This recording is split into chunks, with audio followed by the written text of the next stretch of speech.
उस खराब स्थिति के आने का, उस मनुष्य दिन के आने का वेट मत करो। आपको पहले ही पता चल जाता है कि मेरी अगले महीने स्थिति नहीं है। 2 महीने पहले पता चलता है कि मैं अभी EMI नहीं पे कर पाऊंगा। अब आप इंतजार करते रहते हो कि 3 EMI बाउंस हो जाए। 3 EMI का मतलब 90 दिन, 90 दिन के बाद वो हो जाएगा NPA।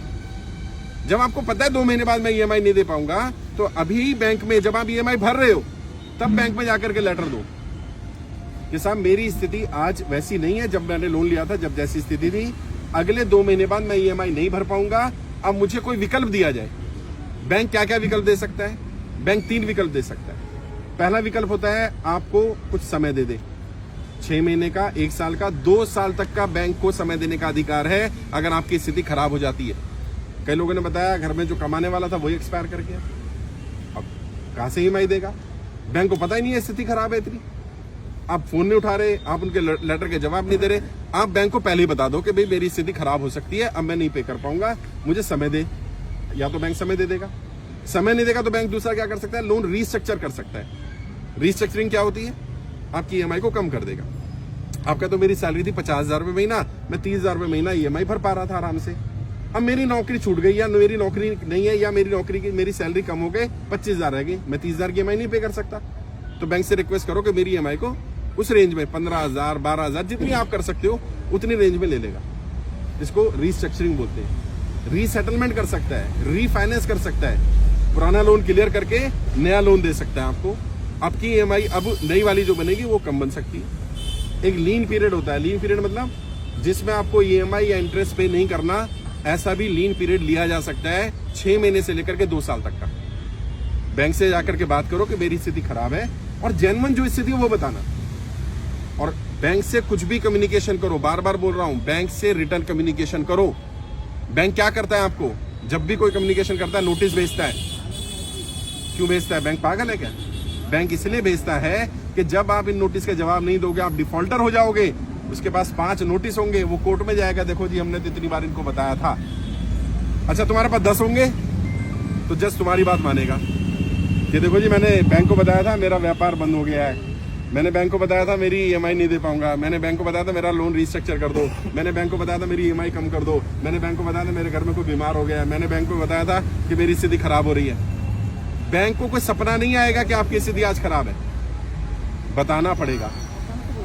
अगर बताओगे तो बैंक आपकी बात सुनेगा। अभी गाड़ी में भी हम आ रहे थे तो एक व्यक्ति को बताया गया, उसने जाके बैंक में बात की, EMI जा रही है उसकी। उसने कहा जी मैं अगले महीने से पे नहीं कर पाऊंगा, मुझे कम से कम 2 साल का समय दे दो। बैंक ने कहा 2 साल का समय नहीं मिलेगा आपको, मैक्सिमम मैं 6 महीने का समय दे सकता हूँ। और वो कह रहा सर क्या करना है? मैंने 6 महीने मिल गए ना, पहले 6 महीने का ले ले।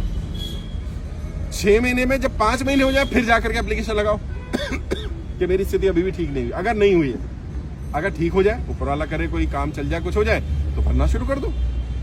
लगातार 3 इंस्टॉलमेंट बाउंस मत होने देना, क्योंकि अगर लगातार 3 इंस्टॉलमेंट बाउंस हो जाती है तो उसको NPA डिक्लेयर किया जा सकता है। ऑल्दो बैंक इतनी जल्दी NPA नहीं करता। कारण क्या है? सारे बैंक शेयर मार्केट में लिस्टेड है, और अगर किसी बैंक का NPA 18-20% से ज्यादा दिखने लगेगा तो उसके शेयर की वैल्यू कम हो जाएगी। तो इसलिए जल्दी से बैंक भी NPA डिक्लेयर नहीं करता। लेकिन लगातार 3 इंस्टॉलमेंट 90 दिन तक अगर आपके अकाउंट में कोई ट्रांजेक्शन नहीं होती है तो ये माना जाएगा कि आप डिफॉल्टर हैं। तो इसका इलाज क्या है?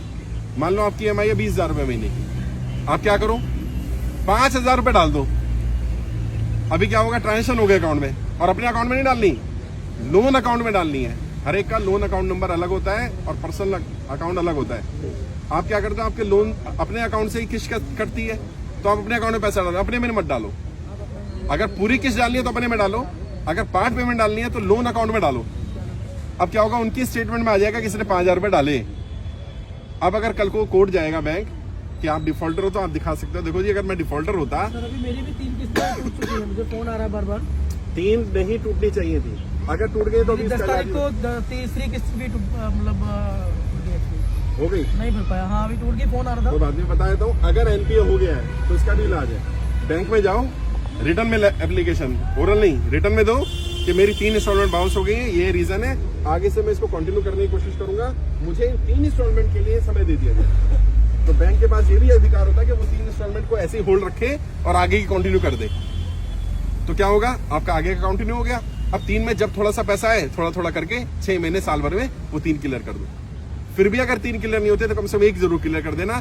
90 दिन डिफॉल्ट नहीं होना चाहिए एक फाइनेंशियल ईयर में।